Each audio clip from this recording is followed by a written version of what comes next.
how to share Netflix account with friends. So let's get started. Netflix allows account sharing within a single household. However, sharing with people outside a household may require additional paid sub accounts if this feature is available in your region. So, now once you do so, simply go to your Netflix homepage and select your profile icon. Then tap on the manage profile and add a new one of your friend. Now customize the profile name and icon.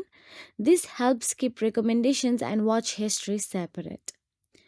Now, the main thing you'll have to do is provide your friend with the email and username, also the password of Netflix. Use a secure method like an encrypted messaging app to share credentials. Ask your friend to log into your account and simply tap on the name you just created. And that is it. If you found this video helpful, please like, share, and subscribe. And thank you so much for watching.